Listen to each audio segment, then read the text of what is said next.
Si vivieras en Islip, Nueva York en 1987 y miraras al otro lado del océano, habrías visto un espectáculo inexplicable. Una enorme barcaza con 3.000 toneladas de basura sobre ella, flotando en medio del agua sin hacer nada. ¿Por qué estaba allí? ¿Cómo llegó allí? Las respuestas son más locas de lo que puedas imaginar.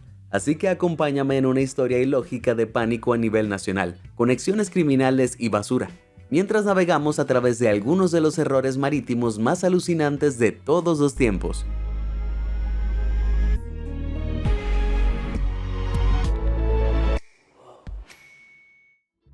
Un barco en medio de la nada. Antes de que puedas empezar a entender lo loca que es la historia del barco lleno de basura y atrapado en el mar de Nueva York, necesitamos un poco de contexto. Contexto de mala calidad. Cada estadounidense produce alrededor de 725 kilogramos de basura al año, aproximadamente el peso de un oso gris. Créeme, no querrás que eso se pudre en un rincón de su casa. Pero cariño, ¿qué tiene que ver eso con los barcos? Mamá, espera, estoy a punto de explicarlo. En Nueva York, en el siglo XIX, no había basureros. La gente simplemente tiraba su basura a la alcantarilla y la ciudad estaba cubierta de montones de comida podrida, muebles rotos e incluso desechos corporales. ¡Qué asco! Disgustados por la suciedad en la que vivían, los funcionarios de la ciudad comenzaron a recolectar la basura y a colocarla en vertederos para quemarla. Hoy en día, una enorme red de 2.600 vertederos maneja residuos sólidos en todo Estados Unidos. No lo sabrías porque la gestión de residuos es una industria en gran medida invisible. El camión viene y luego se va. Pero pensar en el desastre repugnante que producimos simplemente no es para nada sexy. Y ahí es donde entra la loca historia del Mobro 4000. En 1987, los vertederos de Nueva York estaban llenos hasta el borde. Entonces, el emprendedor principiante Lowell Harrelson vio su oportunidad de hacerse conocer en el área de la energía. Cuando los desechos se descomponen, se produce gas metano, que puede aprovecharse y convertirse en energía. Harrelson estaba tratando de conseguir un montón de basura para poner en marcha su propia planta de energía, y Nueva York estaba literalmente rebosante de ella. Entonces propuso un plan. Alquilaría un barco para enviar su basura por menos dinero del que habrían pagado para enviarla a otro estado. De esa manera, Harrelson recoge la basura y la ciudad consigue una limpieza barata. Todos ganan. ¿Sabes quién más es un ganador? Cualquiera que esté suscrito a mi canal de YouTube. Estarán al tanto de todo mi interesante contenido y normalmente es mucho menos basura que esto. ¿Me entiendes? Sigamos. Bien, aquí es donde las cosas empiezan a ponerse un poco complicadas. En ese momento, toda la industria del transporte de basura de Nueva York estaba bajo el control de la mafia. ¡Santos canolis! ¿Por qué tenían el control de la basura? Bueno, a mediados del siglo XX, las ciudades comenzaron a pagar a empresas privadas para que les separaran la basura.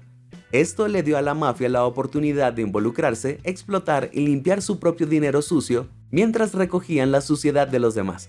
También sospecho que es más fácil desechar las pruebas de tus malas acciones si tu primo conduce el camión de basura. Aún así, Harrelson llegó a un acuerdo con el capo de la familia criminal, Salvatore Avellino, por 3.000 toneladas de su mejor basura. Después de que se cerrara el trato, el plan era cargar todos los desechos en una gran barcaza, el Mobro 4000, y alquilar un remolcador para transportarlos desde Islip, en Nueva York, hasta Morehead City, Carolina del Norte. Aquí se procesaría el gas metano. Sencillo, ¿no? Ya verás.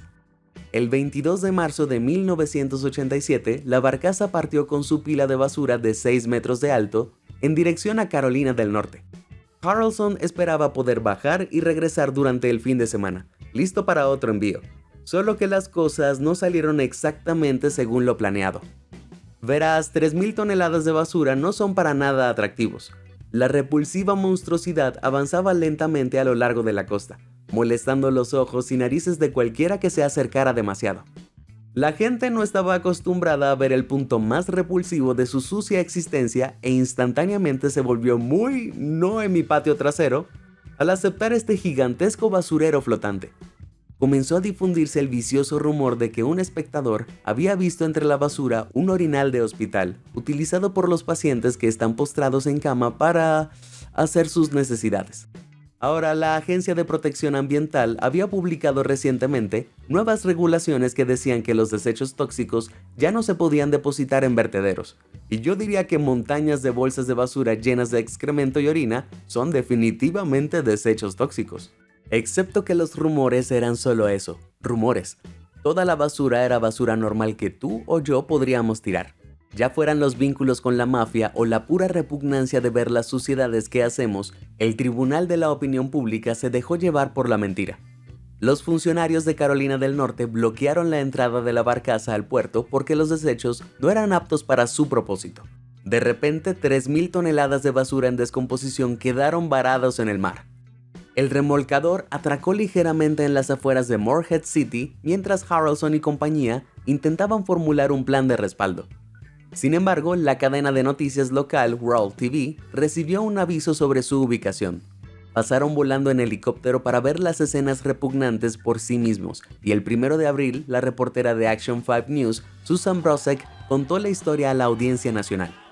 Los espectadores en todo el país no podían creer lo que veían. Entonces, Carolina del Norte comenzó sus propios procedimientos para hacer avanzar el Mobro. No hay mi patio trasero, fuera de mi vista y de mi mente. Originalmente, Harrelson llegó a un acuerdo con Florida para recoger la basura, pero cuando la barcaza llegó a puerto, un grupo de 10.000 personas se habían reunido para protestar por su llegada. Entonces, después de un cambio de rumbo, la barcaza zarpó hacia Luisiana, pero ellos también rechazaron el desperdicio. Alabama se negó y Mississippi también. Donde quiera que iba el barco, la gente se acercaba para oponerse. Algunos dicen que la barcaza llegó hasta México, Belice y las Bahamas, pero el propio Harrelson niega haber intentado enviar la basura a otro país. Aún así, eso no impidió que México movilizara su armada como protección. Sí, así es, la Marina. Para reducir sus pérdidas, Harrelson ordenó que el barco regresara a Nueva York y esperaba llegar cerca de Queens, pero la presidenta del condado, Claire Schulman, tuvo algo que decir al respecto. Ella ordenó una orden de restricción temporal contra la barcaza para mantener la basura en el mar. Entonces, eso es exactamente lo que pasó. Cada día que pasaba, la basura se descomponía un poco más, así que olía peor y se veía terrible. Pero lo peor de todo es que Harrelson estaba perdiendo ese preciado gas metano, que era dinero sacado directamente de su bolsillo. Pero aparentemente no había nada que pudiera hacer al respecto. El Mobro y su cargamento estuvieron en alta mar cerca de Brooklyn hasta julio, 5 asombrosos meses después de zarpar inicialmente. Finalmente, después de una larga y dolorosa negociación, se acordó que la basura podría ser incinerada en Brooklyn. Se hizo el acto y las 430 toneladas de cenizas producidas por la incineración se cargaron en camiones y se transportaron de regreso a Islip. Espera, ¿quieres decirme que 3.000 toneladas de basura pasaron 5 meses navegando por la costa este, viajando unos 9.000 kilómetros y medio para terminar justo donde comenzó? Sí, eso es exactamente lo que ocurrió. La cuestión es que no había nada malo con la basura ni con lo que estaba haciendo Harrelson. En todo caso, estaba haciendo algo bien, pero la barcaza se convirtió en este extraño símbolo de los problemas de Estados Unidos con la basura. La basura no era el problema, lo éramos nosotros. Bueno, no necesariamente nosotros, sino esas versiones de finales de los 80. Después del incidente del Mobro, las noticias nocturnas comenzaron a publicar historias sobre cómo Estados Unidos se estaba quedando sin espacio para vertederos, y que montones gigantes de basura podrían ser la nueva normalidad. Pero no era verdad. La Agencia de Protección Ambiental acababa de cambiar las normas sobre los vertederos. Ahora todos los vertederos tenían que recubrir el fondo con plástico para que los derrames de desechos en descomposición no se filtraran a los sumideros de agua. Sin embargo, muchos vertederos de ciudades pequeñas no cumplían con las normas, así que ya no podían aceptar basura legalmente. Pero eso no significaba que el espacio se estuviera acabando. Harrelson nunca dijo oficialmente cuánto le dejó de su bolsillo el desastre del Mobro. ¿Y quién puede culparlo? El pobre ya había sufrido bastantes vergüenzas. Si ese fuera yo, el número de ceros me haría luchar contra las lágrimas. Pero no todo fueron malas noticias. En los años siguientes se produjo un nivel de debate público sin precedentes sobre la eliminación de residuos, y es muy probable que el Mobro haya desempeñado un papel importante en el aumento de las tasas de reciclaje a finales de los años 80 y un poco más. Claro, Harrelson recibió malas respuestas, pero hizo algo bueno, ¿verdad? Bueno, eso es discutible. Actualmente 7 Mobros salen de Nueva York cada día. Eso es casi 50 por semana. Entonces, ¿realmente ha cambiado algo? Claro, muchos de nosotros somos mucho más conscientes de los desechos y de lo que le hacemos al planeta, pero no parece haber hecho nada para sofocar el flujo constante de desechos que generamos siendo cada vez más alto. ¿Qué opinas sobre esto? ¿Nuestra relación con la suciedad que producimos se ha vuelto más invisible o no hay ningún problema? Déjamelo saber abajo en los comentarios. Ahora, puede que no esté seguro de cómo sentirme con respecto al Mobro, pero he reunido más desastres marítimos que son todo un espectáculo de terror. ¿Quieres echar un vistazo? ¿A quién engaño? Por supuesto que sí. ¡Vamos! Triple amenaza. A veces cuando me sentía mal, me tumbaba en la cama pensando en todos los errores que había cometido en la vida. Como aquella vez que vomité en mi cita para el baile de graduación en la secundaria. Lo siento, Jessica. Pero a pesar de todos mis defectos, nunca he cometido un error tan grande como el MV tricolor. Este portavehículos de 200 metros viajaba desde Zeebrugge, Bélgica, a Southampton el 14 de diciembre de 2002, transportando alrededor de 3.000 autos de lujo cuando chocó con otro carguero, el Cariba. Supuestamente el accidente fue causado por un error que involucró a un tercer barco, el MV Clary, que obligó a los dos barcos en colisión a cambiar de rumbo entre sí. El Cariba no sufrió daños graves y logró regresar a puerto. Sé lo que estás pensando. Eso se ve bastante mal, pero para el tricolor fue lo peor. Se hundió donde fue golpeado y quedó completamente sumergido en una de las rutas marítimas más transitadas del mundo. Vaya. Ahora, estrellar un barco de 200 metros y perder autos por valor de 30 millones de dólares te haría sentir bastante tonto. Pero ¿sabes qué te haría sentir aún más tonto? Chocar contra un barco que ya está hundido 2 veces. Sí. Apenas 2 días después del accidente, otro carguero, el Nicola, navegó directamente hacia los restos. El Nicola quedó atrapado en la parte superior del barco y tuvo que esperar a que subiera la marea para poder liberarse. Luego, el 1 de enero, otro barco más, el Vicky, navegó hacia el MV tricolor.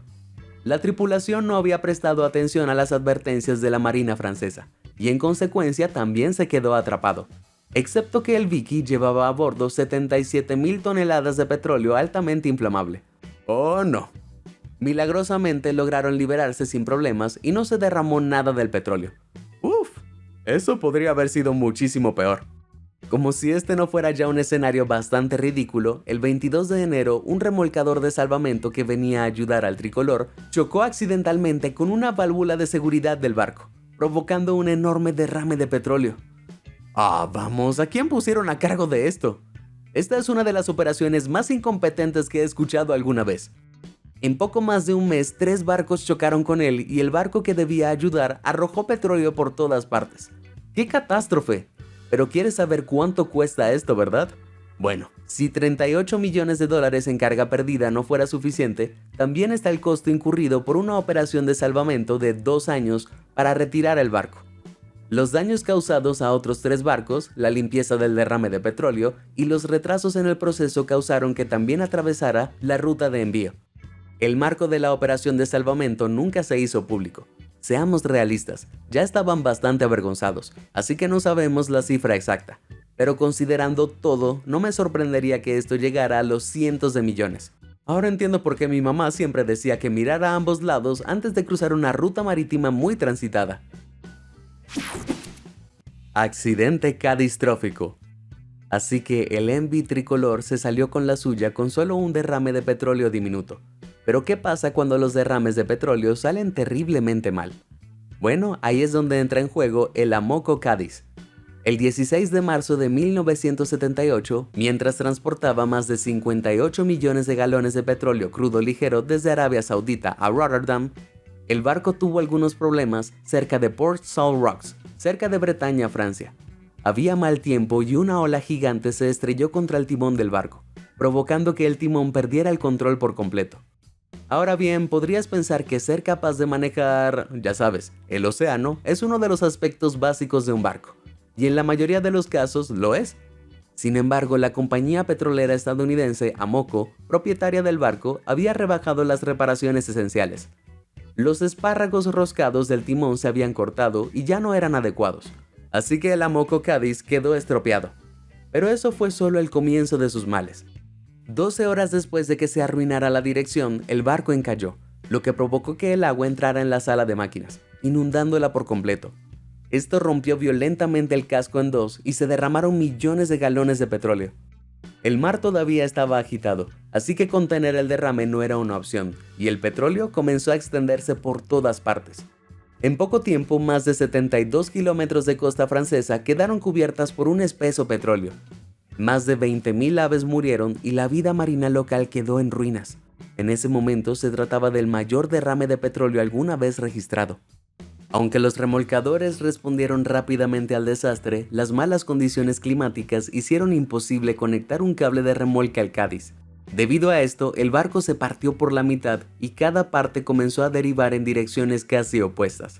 ¡Wow! Fueron necesarias 2 semanas enteras para tomar una decisión sobre qué hacer con el barco, y al final se decidió algo drástico. Al no ver otra opción, se reclutó a la armada para destruir y hundir el barco lanzando cargas de profundidad desde helicópteros. Se detonaron 2 toneladas de explosivos a 8 metros bajo la superficie y el Amoco Cádiz se hundió solo 15 minutos después. ¡Vaya qué gran desastre! Entonces, ¿cuánto costó esto? Bueno, descontando el daño irreversible causado a la vida marina y la biodiversidad locales, que posiblemente no tiene precio, un juez federal de Estados Unidos ordenó a Amoco Oil Corporation pagar $85.2 millones en multas, $45 millones eran para cubrir los costos del derrame y $39 millones eran para interés por el daño causado. Ah, pero espera, porque ni siquiera estamos cerca de terminar. Según estimaciones realizadas en 1978, el desastre del Cádiz probablemente habría causado daños por valor de $250 millones solo a la pesca y a los servicios turísticos. Eso es un fantástico $250 millones. Sin embargo, el gobierno francés afirmó más tarde que los daños y la operación de limpieza costaron mucho más, la asombrosa cifra de $1.600 millones. De esta cantidad, Amoco acordó pagar solo $230 millones en 1992 por su responsabilidad negligente en causar esta espantosa experiencia. Me parece que se salieron con la suya. ¿Qué opinas? ¿Deberían haber tenido que pagar la multa completa o fueron castigados lo suficiente? Házmelo saber abajo en los comentarios. Una fortuna en llamas. ¿Quieres saber lo que más me gusta de estar en el agua? No hay manera de que el fuego pueda alcanzarme. Estoy a salvo en mi pequeña isla flotante. Bueno, no del todo seguro. El 21 de marzo de 2006, el MV Hyundai Fortune navegaba por el Golfo de Adén, a 96 kilómetros al sur de Yemen. De repente la tripulación se sobresaltó por el sonido de una feroz explosión debajo de la cubierta. Nadie sabía de dónde había venido, ni qué lo había provocado, pero las llamas posteriores comenzaron a extenderse por la popa del barco a un ritmo alarmante. A pesar de sus mejores esfuerzos por contener el fuego, los 27 tripulantes se vieron obligados a abandonar el barco y fueron rescatados por una fragata holandesa que se encontraba convenientemente cerca. Y fue justo a tiempo. El fuego continuó arrasando el barco y finalmente encontró, no creerás esto, varios contenedores de fuegos artificiales sobre la cubierta. ¡Oh, vaya! El fuego los encendió rápidamente y se desató el infierno. El barco devastado continuó ardiendo durante varios días, y las llamas destruyeron la sala de máquinas, que debido a los daños se inundó. Todo parecía perdido hasta que los remolcadores de los bomberos llegaron el 23 de marzo y lograron sofocar el infierno. Una vez contenido el incendio, el barco fue remolcado a la cercana Omán para evaluar la magnitud de los daños. Aproximadamente un tercio de los contenedores fueron destruidos por el incendio, y muchos más se perdieron por la borda. Además, después de que el motor falló, la energía del barco se redujo con él. Así que los productos refrigerados también se arruinaron a pesar de no haber sido tocados por el fuego. Para colmo, aproximadamente una décima parte de toda la carga no estaba asegurada. ¡Wow! ¿Pero qué causó realmente esa misteriosa explosión inicial? Pues bien, una investigación posterior reveló que junto a la sala de máquinas se había guardado un contenedor no declarado que contenía líquidos de limpieza a base de petróleo. Lo más probable es que el calor del motor haya calentado el líquido hasta un punto crítico y ¡boom! Quien lo envió no lo había declarado, probablemente para no tener que pagar la tarifa adicional de manipulación por productos químicos peligrosos. Bueno, ese simple contenedor realmente resultó contraproducente. El costo combinado de las reparaciones del barco y la carga perdida se estimó en unos $800 millones. Pero el barco fue reparado con éxito y continuó trabajando como transportista de contenedores hasta 2018. ¡Wow! Amo los finales felices. Bueno, estoy seguro de que sus cuentas bancarias no estaban contentas, pero el éxito viene de los pequeños fracasos. Confort en su nombre. Cuando viajo me gusta viajar cómodo. Llevo mi almohada, una manta, pantalones deportivos, los que no están manchados, por supuesto. Pero sí hay algo confort que evitaría de por vida, el MOL Comfort. Con más de 300 metros de largo, este barco portacontenedores era una auténtica maravilla. El 17 de junio de 2013 estaba cruzando el Océano Índico desde Singapur hasta Arabia Saudita, cuando quedó atrapado en mal tiempo a unos 320 kilómetros de la costa de Yemen. Sí pudo con la tormenta, ¿verdad? Te equivocas. La tormenta fue tan fuerte que abrió una gran grieta en el medio del casco y partió todo el barco por la mitad. ¡Wow! La tripulación justificadamente abandonó el barco. Quiero decir, ¿qué se suponía que debían hacer? ¿Volver a unirlo? Imposible. Afortunadamente salieron ilesos y lo único que se pudo hacer fue contactar a un equipo de salvamento para salvar lo que pudieran. Por algún milagro, las dos mitades de 150 metros permanecieron a flote y comenzaron a derivar hacia el noreste. Sin embargo, las buenas noticias no duraron mucho. El 24 de junio, los remolcadores habían llegado al lugar para arrastrar la proa a un lugar seguro. Sin embargo, solo 2 días después, el agua se había infiltrado dentro de la popa del barco. Al día siguiente, toda la popa se hundió rápidamente a una profundidad de 4 kilómetros, arrastrando consigo unos 1.700 contenedores. Sorprendentemente, ninguna de las 1.500 toneladas de combustible a bordo de la popa se filtró, o todo habría empeorado exponencialmente. Pero luego, el 6 de julio, las cosas fueron de mal en peor. Se produjo un incendio en la parte trasera de la sección de proa, y debido al mal tiempo, el equipo de salvamento no pudo controlar el incendio. El incendio duró 4 días y destruyó la mayoría de los 2.400 contenedores a bordo. Lamentablemente, la causa nunca se determinó adecuadamente porque la sección de proa también se hundió la noche siguiente, esta vez a 3 kilómetros, llevándose consigo la carga restante y 1.750 toneladas adicionales de combustible. ¡Rayos! La pérdida de los 4.293 contenedores a bordo es la mayor cantidad de contenedores perdidos en un solo accidente hasta el día de hoy. Entonces, como puedes imaginar, toda la terrible experiencia costó una bomba. Las aseguradoras tuvieron que desembolsar entre 300 y 400 millones de dólares en reclamaciones por carga perdida. Además de eso, el operador del barco, Mitsui O.S.K. Lines, había asegurado el casco y la maquinaria del MOL Comfort por la cantidad de 66 millones de dólares. Pero eso es solo el comienzo. Verás, el MOL Comfort no fue el único barco de este tipo. Se encontraban en uso 6 buques hermanos que se fabricaron al mismo tiempo con las mismas especificaciones. Si no se tomaban medidas rápidamente, este podría ser un problema que se saldría aún más de control. Afortunadamente, los 6 fueron llamados nuevamente y retirados gradualmente, mientras se realizaban importantes trabajos de mejora para fortalecer el casco y garantizar que nunca más volviera a ocurrir otro desastre como este. Sin embargo, más trabajo significa más dinero, no solo en el costo de las mejoras, sino también en el dinero perdido por estar fuera de servicio. ¡Qué desastre! Lo único positivo es que nadie resultó herido. No sé ustedes, pero después de todo esto, mantendré las piernas en tierra firme por un tiempo. Esto del agua da miedo. Y con esto ya tenemos muchos naufragios por un día. Estoy empezando a sentirme mareado. ¿Cuál de estos desastres marítimos te sorprendió más? Comparte con nosotros tu respuesta. Si te sorprendió toda esta información, házmelo saber en los comentarios del video. Y nunca dejes de sorprenderte. Muchas gracias por ver y suscríbete a Sorprendente.